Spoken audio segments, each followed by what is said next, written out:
I thought it would be really interesting. I asked Steve, because of Paul's compositions, I think one of the great things about him too was this is his script, this is his writing of the charts, and I think it really shows a lot about things that maybe people could look at them in a while. But the phrase markings and everything, how he has everything set up, it's really very interesting and very clear. I mean, it's very arty. Yeah, it's interesting too, because in a way, it's kind of like a little messy or something. Like some of the stems are like on the wrong side of the note from what's what you usually see. Yeah. Like you just kind of scribble them out or something. But it's also it's very clear and those things are crossed out in places and changed, But his printing is super clear, and I was talking to Matt about this. I said, man, it'd be amazing to have a book of his music, but put out in his manuscript, because it kind of tells the tale. You don't really need any other explanation. If you want to reference a recording, that could help, but to try to explain, okay, this is what you should do. There is no what you should do. Here's the melody, here's some chords. Yeah, they're all one page. Yeah, just a few lines. Yeah. And he signs his name at the top, and the titles are always in like a bolder. It's harder to see. Than the notes. This one called Mesmer is what we were talking about. Yeah. Mesmer. It's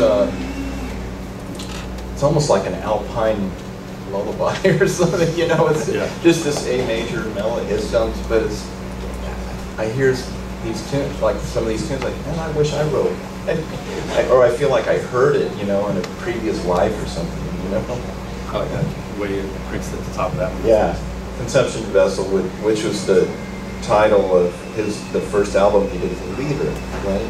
On ECM. Yeah, on ECM. With Keith Jarrett. And actually this tune on the record is just Paul and Keith Jarrett. It's incredible. You guys have access to all of that manuscript, well, Pierce and I have a lot of it. I have everything that he's given me over the years. Right. Which amounts to about more. 50 tunes, but I'm sure there's at least another 50 or more, yeah. I asked him one time, I said, Paul, you should put out a book of all your tunes, and he just said, yeah, a lot of them aren't very good or something. Yeah. Yeah, right. But you should come up and look at them if anyone's interested. Yeah, well, we'll put them on the table here. I always find those fascinating. Roswell Rudd put together a book of a handful of Herbie Hancock's handwritten manuscripts, and they are like art. Just to look at them. They're wonderful. Some of these tunes, when Paul had done these either with the quintet originally, or then which later became the trio with just Bill Frisell and Joe Lovano. And when those guys would play, because we ended up playing a lot of that repertoire that those guys, Paul would just bring some of those tunes into the octet. And when those guys would play them, there weren't chord changes on the charts a lot of times. Paul started adding chord changes, this is something he told me to some of these, just because he wanted to just get a different hit on the same piece. And he said also there was more band members, so he just wanted to have another dimension to what we were doing. The amazing thing is, and especially after what Chris said, where Paul said, well, I did a little studying, his chord changes and the melodies, it's incredible how well it works together. He just knew kind of what to put where. Yeah, I don't know what the reasoning is behind it, or it just has a way of working, and he has these simple little melodies, and with the harmonies that go along with it, that create such a unique character, like a tune that has such a vibe, for lack of a better word, that just creates this little world, and just with a few simple themes and chords. It's not easy to do, and it's very interesting, fascinating.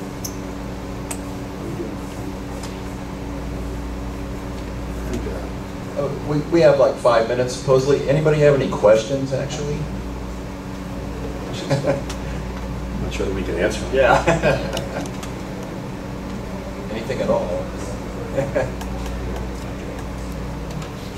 There was one right back to Jared. When do you start piano lessons, do you think?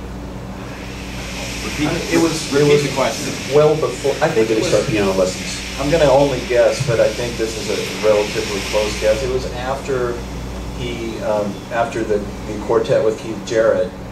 Well, actually, he was composing. He composed tunes for that band because actually, is it Bayou Blues? Mostly his tunes. Maybe it was during that time, and then he had Keith Jarrett's first piano in his apartment actually. But yeah. Paul told me he saw when he was a child, he saw Will Rogers on television on the back of a horse with a guitar, and so he wanted to play guitar, and so his mom bought a guitar, and he just went like this all the time, and then got guitar, and then I guess went to the drums eventually. But I don't know, it seems like it was probably during that time period, but I think when he started his own group, the quintet, it was probably when I don't know when he took the lessons actually. Yeah. Any other questions? Over here. Yeah. Yes. Talk about the tunes you're going to play tonight. Well, these are this is the batch that we're choosing from. So I could say for sure we're going to play this tune, Mesmer, Conception Vessel, and of course Mumbo Jumbo, which is the name of the band. And what else? There's a lot of stuff in here. Drum song, which is drum music. Drum music is what he would always close the sets with, no matter what group it was. Actually, that's his kind of his theme sign off too. And I don't know what else is in here. Fiasco and Owl of Crest, Endless. Some of these are older, some of these are newer.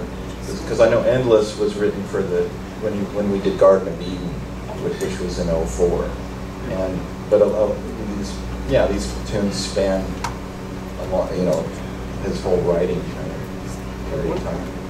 One thing that's interesting, also like one of the last times I saw him, we were in the kitchen at the Vanguard, and he told me, he's like, yeah, I just wrote 7 new songs that I'm really happy with. And he's 80, and I don't know what those are. I never saw him. Maybe Thomas has them, but I thought that was really great. Any other questions, comments? Sure. What was it like when you were a young man? First time you heard Trent? Anybody who changed your life? The question was, what was it like when we were younger, the first time we heard Charlie Parker or Coltrane or anybody that influenced us? Well, I remember like hearing Charlie Parker and just thinking, wow, that gave my life some kind of direction. I was in high school, and I started playing saxophone in the band, just like the concert band, and I thought I wanted to play jazz. I wasn't sure why, but then I started hearing it, and it just sounded like it made sense to me somehow, or it made me want to do it. But I remember the first time I heard Paul. I was going to school in Boston, and a bunch of us went to the Regatta Bar to hear Paul with Mick Goodrick, Charlie Hayden, and Dewey Redman, and a lot of us said that that concert really was like a milestone in our lives. Like it changed the way we heard music, and that we saw that music could be played, like the way they were listening and interacting to each other or interacting with each other. It changed something for us, because it was so different than anything we had heard, and so different from anything we had seen. How people related to each other musically, that it was.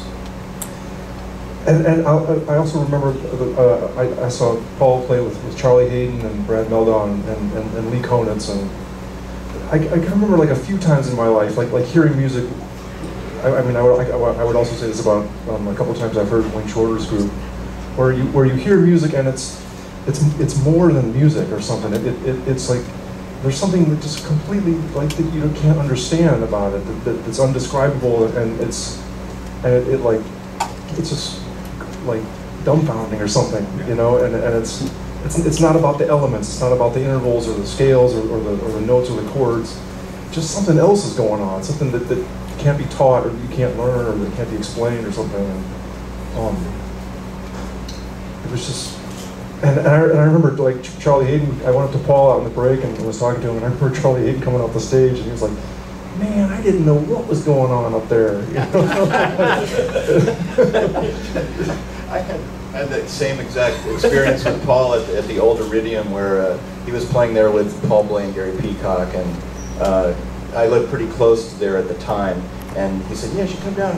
So I went down there, and I got there for the end of the first set.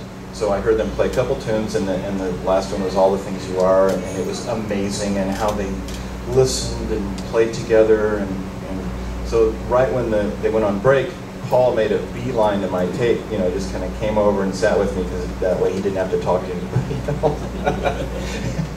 And he sits down almost before he even completely sat down. He looks at me, and I'm going to leave out the expletive, and he looks at me and goes, "How's it sound, man? I can't hear a thing up there." I said, "It sounds great, so don't do anything different." All right, well, we better, another question? What do you hope to make happen in this tribute performance? What do we hope to make happen? We're not going to try to make anything happen if we're smart. Yeah. The thing is to just play. The thing about Paul's music is you just play it and listen to each other. That's the important thing. And then it just starts to, hopefully take care of itself. But, Chris and I and Thomas and Matt have played this music a lot, and then Matt here has certainly heard this music a lot. And I got together with Matt, just the two of us, last month, and we just kind of played through some of the tunes. It felt so natural. We're just looking forward to playing the music again, is what I'd say. Tonight, Any special pressure on you, Matt? No. The music of these, first of all, these are great musicians, and they welcome and offer and receive great sound, so it's not going to be, the one thing I wasn't going to do was shave my head, so.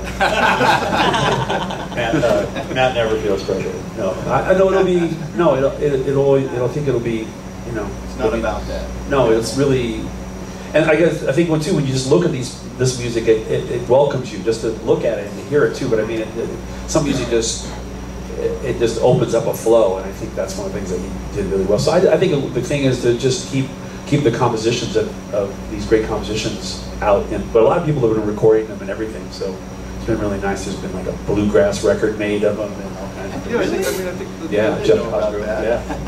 Like Matt was saying, like these tunes don't define how you're supposed to play them. Yeah. Like a lot of music, you can kind of asks that you play it in a certain way, almost like with a certain language or a certain vocabulary. But the thing about Paul's music is that it's like opening a door, and you don't know what you're going to find when you walk through it, and each time you play it, it's going to be something different. I remember we would play these tunes 6 nights. At the Village Vanguard, and it would be different every night, and sometimes on a tune, you would be playing it, and you didn't feel like as a group, it didn't feel like it was gelling, but we would, you'd stay with it and stay with it and stay with it, and then finally something would happen that wasn't any one person's doing, but it was like everyone playing together, and something finally came together, and I think. We were just going to be looking for something in the music and hopefully find it together and have it be something that comes across that's nice to listen to.